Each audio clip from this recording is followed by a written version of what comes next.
My 23FX24M tried to end himself because I don't want to get back together with him after he cheated on me. My relationship with my ex lasted for almost 2 years until I discovered his infidelity. He had been cheating on me through Reddit, R4R subs, which I found hard to believe at first until I saw the undeniable evidence. I decided to end things with him and hardened my heart. He made a huge scene during the breakup, crying, kneeling, begging, saying he was just frustrated and he still loved me. He also tried to shift the blame on me for not giving him enough attention. I didn't listen to any of that and blocked his number and all his social media accounts. He resorted to using his family's phones to contact me, but I blocked them too, although I was polite to them despite everything. He then showed up at my house since he couldn't reach me online. Luckily, we had a locked gate, and my dogs were very vigilant. He couldn't get in, and he just sat on the street, sobbing and demanding to see me. I had already informed my parents that we had broken up, so my mom called me anxiously to tell me that my ex was outside crying. I rushed back home and faced him. He said a lot of things, like how he couldn't live without me, and how he would end himself if I didn't take him back. This is where I admit I did something wrong. I laughed at him and told him to go ahead. Then I ignored his pleas and went inside my house, leaving him outside. After that, things were quiet for 2-3 weeks, and I thought he had finally moved on. But then one day, I received a call from an unknown number, and when I picked it up,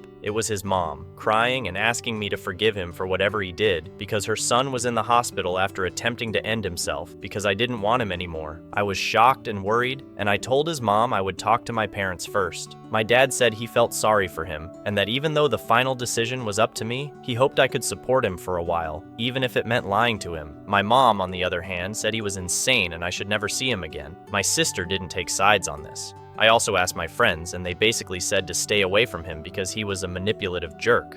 My relatives eventually found out about this because the gossip spreads fast here, and they said I should forgive him and let the past be the past, because God would not forgive me if I didn't forgive. I live in a misogynistic and religious country, so that explains their attitude. I do care about him, and I don't want him to die, but I also don't want to get back with him because I know my worth. What should I do? Update. I followed the advice here and went no contact. I texted his mom that I was going no contact, but I hoped he would recover soon. It was a disaster, and things got much worse before they got better. His mom sent me tons of messages, and most of them were insults. Yes, they included a lot of offensive words. I knew she was mentally unstable because of what happened to her son, so I ignored her and blocked her. When I woke up, I had a lot of messages and message requests, and it was because she shared what should have been a private matter on social media for everyone to see. She even posted pictures of him in the hospital and tagged me. It was a very hateful post. She took a screenshot of my text message to her about going no contact. I became a villain overnight. Most of my message requests were from my ex's relatives swearing at me, and some of them were from random strangers who also scolded me. Even worse, some of my own relatives criticized me and said I should have listened to their advice and got back with him. Thankfully, the post didn't go viral or anything like that, but a lot of people I know and friends of friends saw it. My mom told me to stay away from social media or just go on sites where I'd have fun and she'd take care of it. Well, she posted a reply to my ex's mom post, and it was about how she conveniently omitted the part where her son cheated on me just to get internet sympathy. My friends also supported me and sent proofs and screenshots. My friends were among the first ones to know about the cheating. The hate subsided a bit, and I also got some support, but the damage was done. My ex's company saw the post, my mom's and ex's mom's, and they want to fire him because the whole issue is bad for their reputation since it reached a lot of people. I knew because ex's mom privately messaged my mom to ask her to delete her post because of it. She also said she'd delete her own post too.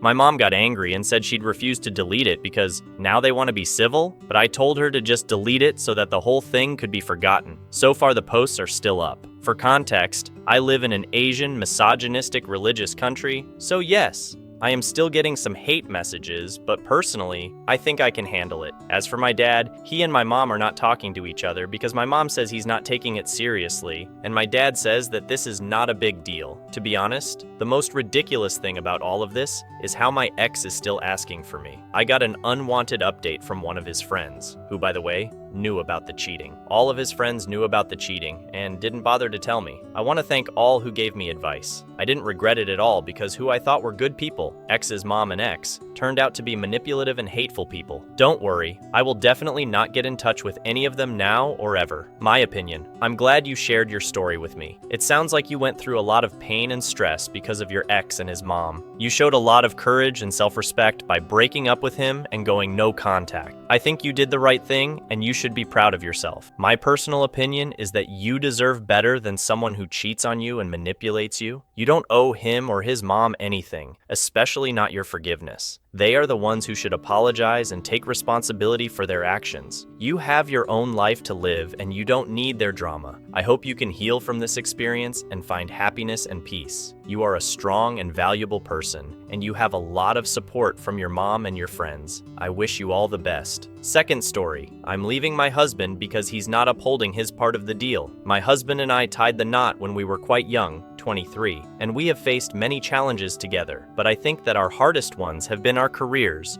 and choosing which directions to go. When we were 23, we hadn't finished college yet because college and life are costly and we don't have wealthy backgrounds. We both had to decide between working to make ends meet and working to advance our education on several occasions. This delayed our college progress many times. My husband was doing risky work in construction back then, and I was stuck in retail jobs that went nowhere. So one day we had a serious talk with each other and discussed what we wanted for our future and our life. And it all boiled down to us improving our lives, which meant pursuing and completing our education. So I made up my mind then that since we still had to get by, I would work to support us while my husband concentrated on getting his environmental engineering degree, since he only had 3 years left for his degree versus my year left in undergrad and 4 years for med school. So we agreed that he would focus on finishing his degree so that he could support us while I devoted myself to med school later on. He graduated and got his bachelor's, and so did I. I went at my own speed, taking the few classes I had left here and there while working full-time as a caregiver to earn a living. I was so happy for him, and even happier when he got his dream job at a great company several months later. The job he got is in his field. It pays very well and has great benefits. I waited for the 90-day trial period to see how my husband fit in with the company and to see how things were for him before I even mentioned the possibility of me continuing my education. After the 90 days, I had a talk with my husband about the plans I have to go on to med school. He persuaded me to give us a few months to build up a rainy day fund in case we needed it before I quit my job, which I completely understood. 6 months passed, and our rainy day fund is pretty solid, so I brought up the school plans again, and he started to say that he wants to start a family now and doesn't think we could manage starting a family and all my attention being on med school. We have talked about starting a family, but only after we both had the careers we wanted. So I reminded him what we agreed on, and he told me, well, I think right now is the ideal time to start a family, and I want one. So if you choose to go to school over our family, I'll have to leave you. I was stunned by what he said to me, but ultimately decided that I love my husband, but not enough to give up on my education aim. So I'm accepting his ultimatum and leaving him. My opinion. Thank you for sharing your story with me. I appreciate your courage and honesty in telling me about your difficult situation. I can imagine how hard it must have been for you to make such a choice between your husband and your education. I respect your decision, and I hope you find happiness and fulfillment in pursuing your med school dream. As a listener, I feel sad and angry about how your husband treated you. He did not honor the agreement you made together, and he tried to manipulate you with an ultimatum. He did not support your goals, and he did not value your sacrifices. He was selfish and unfair to you. You deserve better than that. You deserve someone who loves you for who you are and who wants you to succeed in your career. You deserve someone who respects your wishes and who is willing to compromise and communicate with you. You deserve someone who is proud of you and who celebrates your achievements with you. You deserve someone who is your partner, not your obstacle. Third story. I've sacrificed my entire life and I can't even get a simple thank you. My childhood was sacrificed for my siblings, but my mom thinks I'm just pretending to be hurt. She ignores the fact that she and my dad abandoned me with 3 little kids when I was 9 for a week, with no money and hardly any food. I learned how to change diapers before I mastered long division. I skipped school so many times to ensure my siblings got their education. I went hungry so many times to feed my siblings while my parents enjoyed their freedom. I gave up on my dream college because I knew my siblings needed me. Now I'm 23, and my siblings are older, 21,